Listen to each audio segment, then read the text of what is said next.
వచ్చే ఎన్నికల్లో మంత్రి అమర్నాథ్ పోటీ లేనట్టేనా? అనకాపల్లి సభలో సీఎం అదే విషయాన్ని స్పష్టం చేశారా అంటే అవుననే సమాధానమే వస్తోంది.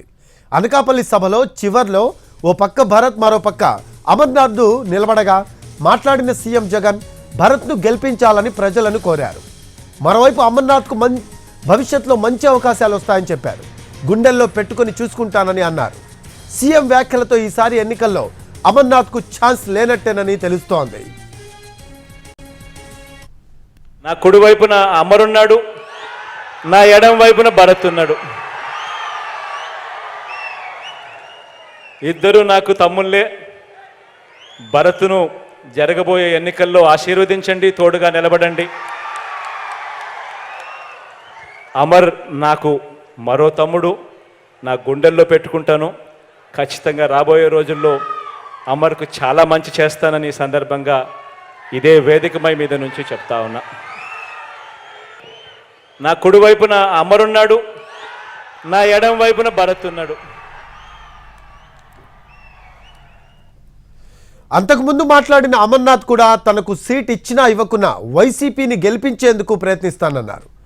అందరి తలరాతలను దేవుడు రాస్తే తన తలరాతను సీఎం జగన్ రాస్తారని అన్నారు.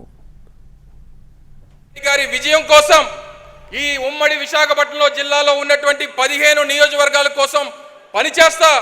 జగన్మోహన్ రెడ్డి గారిని ముఖ్యమంత్రి చేయడమేనా చారిత్రాత్మక అవసరం. ఆయన బాగుండాలి, ఆయన ముఖ్యమంత్రి కావాలి. దానికోసం అవసరమైతే నేను పోటీ నుంచి తప్పుకుంటానని చెప్పి ఈ సందర్భంగా మీ అందరికీ తెలియజేస్తా ఉన్నా.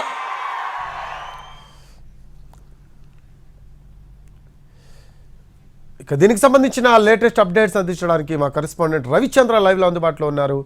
రవిచంద్ర, సీఎం వ్యాఖ్యలు మనం చూసాము. సీఎం జగన్ భరత్ను గెలిపించాలని ప్రజలను కోరారు. సో దీనికి సంబంధించిన లేటెస్ట్ అప్డేట్స్ ఏంటి రవిచంద్ర? రఫీం, వచ్చే ఎన్నికల్లో మంత్రి గుడివాడ అమర్నాథ్ పోటీ చేసే నియోజకవర్గంపై ఉన్న రాజకీయ ఊహాగానాలకు దాదాపు తెరపడింది. పిసినికాడ చేయూత సభలో ముఖ్యమంత్రితో పాటు మంత్రి అమర్నాథ్ కూడా దాదాపుగా క్లారిటీ ఇచ్చారు.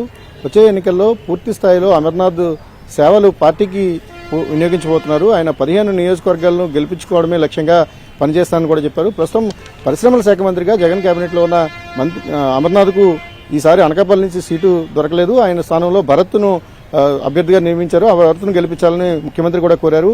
ఇక డిప్యూటీ రీజనల్ కోఆర్డినేటర్ హోదాలో అమర్నాథ్ పార్టీ బాధ్యతలను ఇప్పటికే స్వీకరించారు. ఆయన పార్టీకి సంబంధించి 15 నియోజకవర్గాల్లో సమీక్షలతో పాటుగా అక్కడ నియోజకవర్గ స్థాయిలో గెలుపుకు కూడా కృషి చేస్తున్నారు.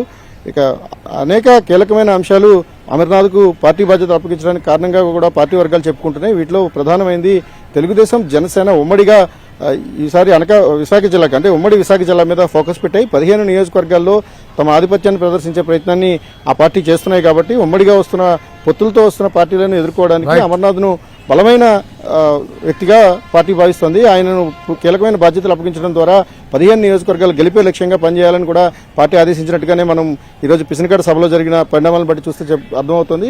అదే సమయంలో ముఖ్యమంత్రి ఏ బాధ్యతలు ఇచ్చినా స్వీకరిస్తానని అమర్నాథ్ చెప్తే అమర్నాథ్కు మంచి అవకాశాలు ఇచ్చాల్సిన అవసరం నాకు అనుకుంటుంది. దాన్ని తన గుండెల్లో పెట్టుకుంటానని కూడా సీఎం చెప్పారు. ఓవరాల్గా ఒక 15 అసెంబ్లీ నియోజకవర్గాలను ఉమ్మడి విశాఖ జిల్లాలో స్ట్రాటజీగా అమలు చేస్తోంది. వైఎస్ఆర్ కాంగ్రెస్ పార్టీ కీలక నాయకత్వాన్ని పార్టీ సర్వీసెస్ కోసం వాడుకోబోతోంది. వచ్చే 2 నెలల కాలం ఎన్నికలు పూర్తయ్యే వరకు కూడా అమర్నాథ్ సేవలు పూర్తి స్థాయిలో పార్టీకి వినియోగించుకోవాలన్నది అధిష్టానం నిర్ణయంగా ఉంది.